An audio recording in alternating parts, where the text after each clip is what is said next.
Welcome back, Legends. The new special event is finally here, and yeah, the Icona Vulcano Spyder has officially dropped in Asphalt Legends. But before I get into the car itself, I gotta say this straight. The current season, Voltage Rush, really feels like a side season of Flame of Fortune. Nothing crazy, nothing too hype, just a mid-season overall.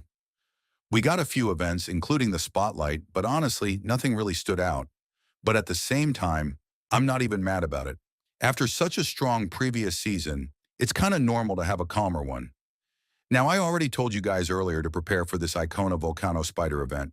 At least try to unlock it. So in this video, I'm focusing mostly on the car performance, and yeah, I'll also talk a bit about the event structure so you know what you're dealing with. Before we jump in, if you enjoy these deep breakdowns and want more Asphalt Legends content like this, make sure you drop a like, comment your thoughts on this car, and subscribe so you don't miss anything. Event overview. So the event launched on March 17th and it's running all the way till March 30th. On paper, that sounds fine. But the real problem starts when you look at the support car lineup. And honestly, this is where things get disappointing. Compared to the Icona Vulcano Spyder itself, the support cars are way too fancy, way too rare. This isn't a beginner-friendly or even mid-player-friendly setup. Most players are going to struggle here. I genuinely feel like a lot of players will get stuck mid-event and won't even be able to unlock the main car. And that's frustrating. Gameloft really could have made this more accessible. This isn't some top-end S-class monster like Devel or Jesco. So why make the requirements this tough? It just doesn't match the level of the car. Icona Vulcano Spyder performance. Now let's talk about the main highlight, the Icona Vulcano Spyder. This car has officially arrived in Asphalt Legends as a new S-Class edition for the Voltage Rush season, and it's definitely creating some noise. First thing, the rank. At max, this car reaches 4,868 rank, which is pretty high. That immediately puts it in the mid to high S-Class category. And yeah, this is basically a direct and massive upgrade over the old Icona Vulcano Titanium. Speed and acceleration. The performance here is actually solid. Top speed and acceleration are both competitive for this range. It's not on the level where it's going to destroy everything like a Chiron or something above that tier, but it's definitely strong enough to hold its own in multiplayer. You're not going to feel slow in this car. That's for sure. Handling and floaty control. Now this is where the car gets really interesting. The Vulcano Spyder has that floaty drifting style, and if you're a manual player, you're going to love this. You can carry insane speed through corners if you know how to control it properly. This is not a car for lazy driving. It rewards skill. Compared to the old titanium version, the handling is way lighter, way more responsive.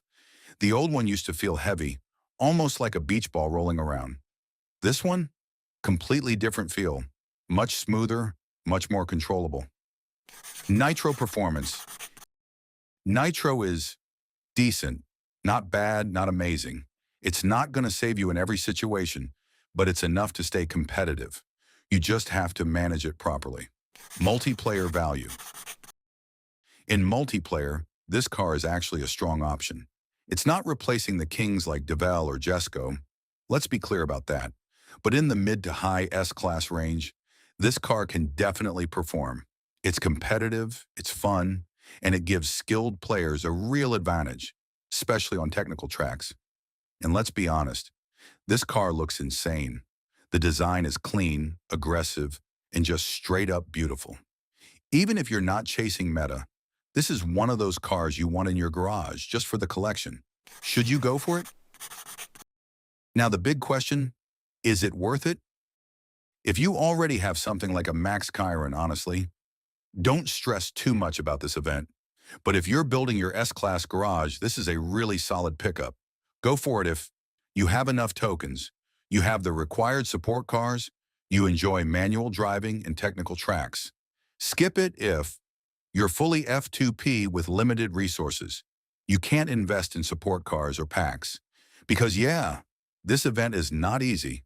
The requirements are steep, and I really don't understand why Gameloft made it this hard for a car that isn't even top-tier elite. This kind of design just makes things harder for F2P players without a good reason. Final thoughts.